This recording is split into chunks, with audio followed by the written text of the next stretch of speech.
ملے گی جائے گی چاہت رسول کی کیوں کرنا میرے اعوذ باللہ من الشیطان الرجیم بسم اللہ الرحمن الرحیم السلام علیکم ورحمۃ اللہ وبرکاتہ الحمدللہ رب العالمین الصلاۃ والسلام علیک سید الانبیاء والمرسلین نحمدہ ونصلی ونسلم علی رسولہ الکریم اما بعد۔ اب آپ کی خدمت میں الشفاء بتعریف حقوق المصطفیٰ صلی اللہ علیہ وسلم مصنف ابو الفضل قاضی ایاز مالکی رحمۃ اللہ علیہ اور اس کا ترجمہ مترجم حضرت سید مفتی غلام معین الدین نعیمی رحمۃ اللہ علیہ اس عظیم الزمانہ مشہور کتاب کو لے کر آپ کی خدمت میں حاضر خدمت ہے۔ انشاءاللہ تعالی العزیز اس کتاب کو ویڈیو میں ریکارڈ کر کے آپ کی خدمت میں پیش کیا جائے گا۔ اس کتاب کے بارے میں کچھ آپ کی نظر کرنا ضروری سمجھتا ہوں۔ یہ کتاب آج سے تقریباً 1000 سال قبل کی تصنیف ہے۔ اس کتاب کی اہمیت کا اندازہ آپ اس بات سے فرمائیں کہ سیرت کی شاید ہی کوئی ایسی کتاب ہو جس کا زمانہ تصنیف اس کتاب کے بعد ہوا ہو اور اس میں شفا شریف کا حوالہ نہ ہو۔ یہ کتاب حقوق نبی صلی اللہ علیہ وسلم کے بیان میں ہے۔ اس کتاب کے آپ تمام کے سامنے پیش کرنے سے مقصد جو ہے کہ ینگ جنریشن اور آج کل کے احباب کو قائد عالم سید عالم صلی اللہ علیہ وسلم سے محبت پیدا ہو، آپ صلی اللہ علیہ وسلم کے حالات زندگی سے واقفیت ہو اور مستند حوالوں سے سیرت کی معلومات پیدا ہوں تاکہ عشق رسول صلی اللہ علیہ وسلم میں حضور نبی کریم سید عالم صلی اللہ علیہ وسلم سے وابستگی اور غلامی میں پختگی پیدا ہو۔ تذکرہ مصنف آپ کا اسم گرامی ایاز بن موسیٰ بن ایاز الحسینی المالکی رحمۃ اللہ علیہ، آپ کی کنیت ابو الفضل، سن ولادت 476 ہجری بمطابق 1083 یعنی 1083 عیسوی ہے۔ مقام ولادت سبتہ اور آپ کا وصال آپ رحمۃ اللہ علیہ نے 9 جمادی الثانی بمطابق 544 ہجری سن 1145 عیسوی شب جمعہ کو وصال فرمایا۔ آپ رحمۃ اللہ علیہ مراکش میں مدفون ہوئے جہاں مزار مرجع خلائق ہے۔ آپ کی عمر مبارک تقریباً 69 یعنی 69 برس تھی۔ بارگاہ رسالت مآب صلی اللہ علیہ وسلم میں الشفاء اس کتاب کی مقبولیت۔ تذکرہ الحفاظ میں امام ذہبی رحمۃ اللہ علیہ فرماتے ہیں کہ ایک دفعہ خواب میں قاضی ایاز رحمۃ اللہ علیہ کے بھتیجے نے دیکھا کہ آپ رحمۃ اللہ علیہ رسول اللہ صلی اللہ علیہ وسلم کے ساتھ سونے کے تخت پر تشریف فرما ہیں۔ یہ منظر کو دیکھ کر اس پر ہیبت طاری ہو گئی۔ آپ رحمۃ اللہ علیہ نے فرمایا، اے بھتیجے، جو آج میرا مقام تم دیکھ رہے ہو یہ شفا تحریر کرنے کے سبب سے ہے۔ شفا پڑھنے کی فضیلت حضرت علامہ احمد شہاب الدین خفاجی رحمۃ اللہ علیہ فرماتے ہیں کہ شفا شریف کا اسم اس کے مسمى یعنی اس کے نام کے مطابق ہے، کیونکہ سلف صالحین یعنی پرانے بزرگ صالحین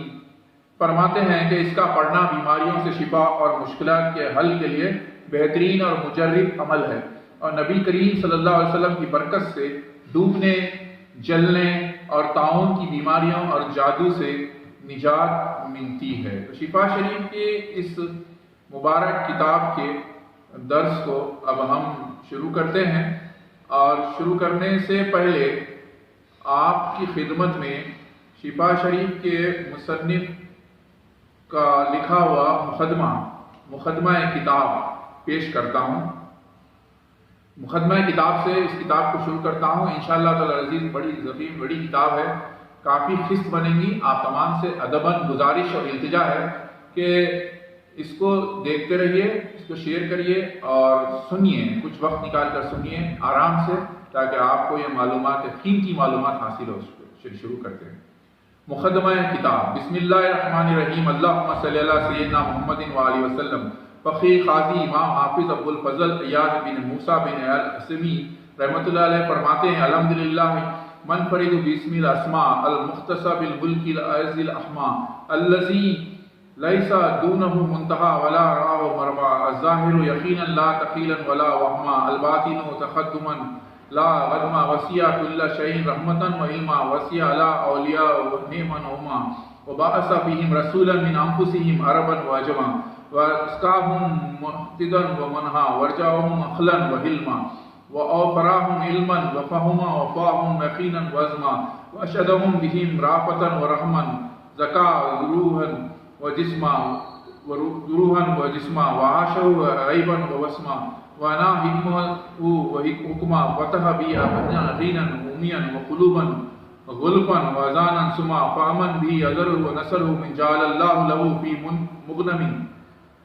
ساعة قسما وكذب به وصدق عن آياته من كتب الله عليه شفاء ورحمتما ومن كان في هذه عاما فهو في الآخرة عاما صلی اللہ علیہ وسلم صلاۃ تنمو و تنما ولا علی تسلیما۔ ترجمہ، اللہ تعالیٰ جل شانہ کے لیے تمام تعریفیں ہیں، وہ اپنے بلند نام میں یکتا،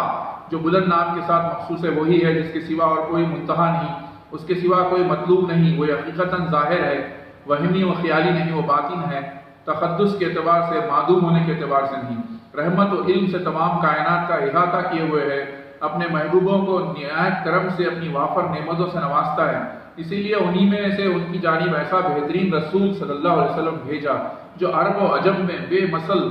اور اصل و نسل، حسب و نسب و رسالت اور اصالت میں ان سب سے پاکیزہ ہے، عقل و فراست، دانائی و بردباری میں ان سے فزوں تر، اعلیٰ علم و بصیرت میں ان سے زیادہ یقین، محکم و عزم راسخ میں ان سے قوی تر، رحم و کرم میں ان پر سب سے زیادہ رحیم و شفیق صلی اللہ علیہ وسلم ہیں۔ اللہ تعالیٰ نے ہر قسم کی بشری آلودگیوں سے ان کے روح و جسم کو مصفہ اور عیب اور نقص سے ان کو منزہ رکھا ہے، ایسی حکمت و دانائی سے ان کو نوازا کہ جس نے اندھی آنکھوں، غافل دلوں اور بہرے کانوں کو کھول دیا ہے، وہی شخص آپ صلی اللہ علیہ وسلم پر ایمان لاتا ہے اور آپ صلی اللہ علیہ وسلم کی عزت و نصرت کرتا ہے، جس کے نصیب میں اللہ جل شانہ نے نیک بختی لکھی ہے، وہی آپ صلی اللہ علیہ وسلم کی تکذیب اور آپ کے معجزات سے رودگردانی کرتا ہے کہ جس پر اللہ تعالیٰ نے بدبختی لازم کر دی ہے، کیونکہ جو اس دنیا میں اندھا رہا وہ آخرت میں اندھا ہی رہے گا۔ اللہ جل شانہ کا ان پر صلاۃ و سلام ہو اور آپ پر ایسی رحمتیں ہوں جو ہمیشہ بڑھتی اور پھلتی پھولتی رہیں، اور آپ صلی اللہ علیہ وسلم کے آل و اصحاب پر بھی پورا سلام ہو۔ اما بعد، اللہ جل شانہ نور یقین کے ساتھ میرے اور تمہارے دلوں کو منور کرے اور میرے اور تمہارے اوپر ایسی مہربانی کرے جیسے اپنے ان برگزیدہ محبوبوں پر فرماتا ہے جن کو اس نے اپنی مقدس مہمانی سے مشرف فرمایا اور اپنی محبت میں ایسا وارفتہ کیا کہ وہ مخلوق سے بیزار ہو گئے، اور اپنی معرفت و ملکوت کے عجائب اور اپنی قدرت کے آثار کے مشاہدے کے لیے ان کو مخصوص کر دیا، ان کے قلوب صافیہ کو مسرور کیا، ان کی عقلوں کو اپنی عظمت و شان سے حیرت زدہ کر دیا، پس ان محبوبوں نے صرف ایک غم ہی لازم کیا ہے، وہ تیری ذات ہے، اور دین و دنیا میں تیرے جلووں کے نظارے کے سوا کسی سے سروکار نہیں رکھا، صرف اسی کے جمال و جلال کے مشاہدے میں مگن ہیں، اسی کے آثار قدرت عجائب عظمت میں سرگرداں ہیں، اسی ذات سے لو اور اسی پر توکل کرنے میں معزز ہیں، اسی کے اس سچے ارشاد کے شیدا ہیں۔ اعوذ باللہ من الشیطان الرجیم، بسم اللہ الرحمن الرحیم، قل اللہ ثم ذرہم فی خوضہم یلعبون۔ سورہ الانعام آیت نمبر 91۔ ترجمہ، اللہ کہو پھر انہیں چھوڑ دو ان کی بےہودگی میں انہیں کھیلتا۔ ترجمہ کنز الایمان۔ پس تم نے مجھ سے بار بار یہ سوال کیا ہے کہ میں ایک ایسا مجموعہ مرتب کر دوں جو حضور سید عالم احمد مجتبیٰ محمد مصطفیٰ صلی اللہ علیہ وسلم کے حقوق اور آپ صلی اللہ علیہ وسلم کی عزت و تکریم کے وجوب پر مشتمل ہو، ان لوگوں کے حکم میں جو بسبب غفلت کے اس واجب التعظیم مرتبط کے معرفت سے غافل یا آپ صلی اللہ علیہ وسلم کے منصب جلیل کے حقوق کی ادائیگی میں تراشائے ناخن کے برابر خاسر ہیں،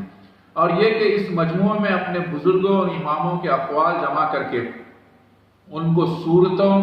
اور مثالوں میں بیان کر دوں۔ یہ اچھی طرح سمجھ لو کہ جو کام میرے سپرد کیا گیا ہے سخت مشکل کام ہے، دشوار تر ہے، وہ ایسی خطرناک مترفہ گھاٹی ہے کہ میرا دل اس سے انجام براری میں خوفزدہ ہے، کیونکہ مقتضائے کلام مستدی کے اصولی گفتگو اور انداز بیان جامع معنی ہو، جس میں حضور نبی کریم رؤوف الرحیم صلی اللہ علیہ وسلم سے متعلق علم حقائق کے رموز و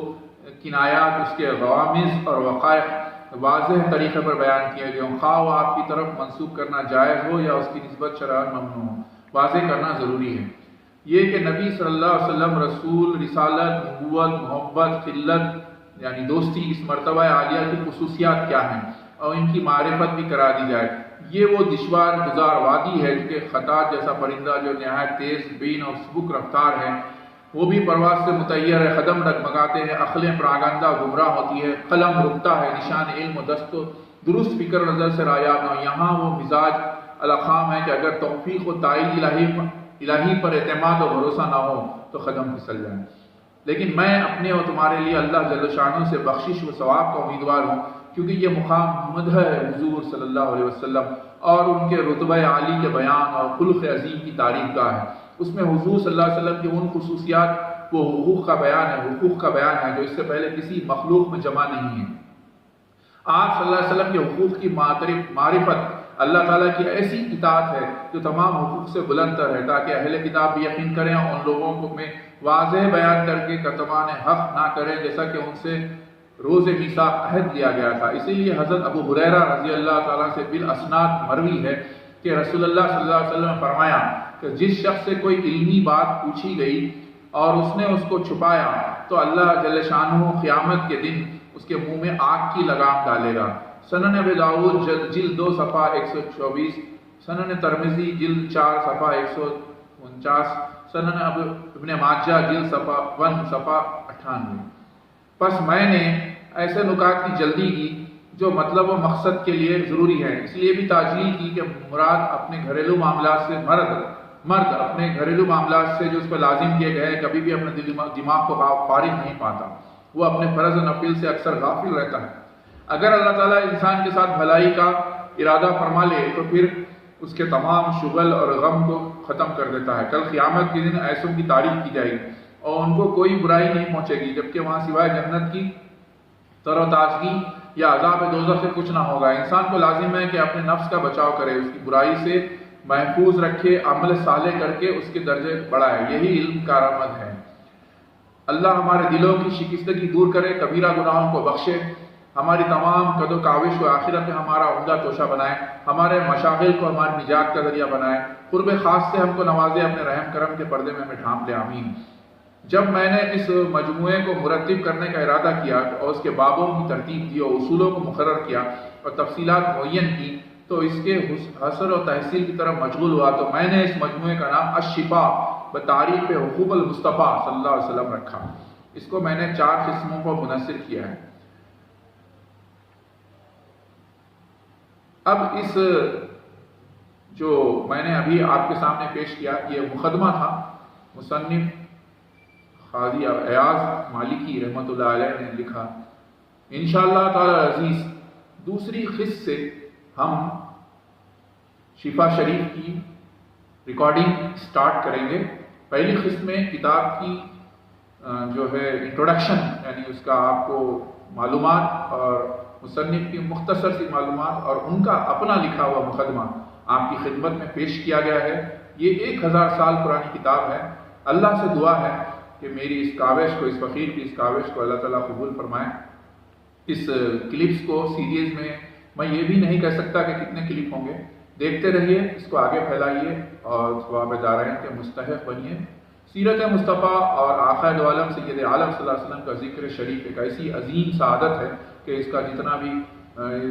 احسان کیا جائے کم ہے۔ اللہ تعالیٰ مجھے اور آپ کو اس کو پھیلانے کی توفیق عطا فرمائے۔ اللہم صلی علی سیدنا محمد وعلی آل سیدنا محمد وبارک وسلم۔ العلا بكماله كشف الدجى بجماله حسنت جميع خصاله صلوا عليه وآله اللهم صل وسلم على سيدنا محمد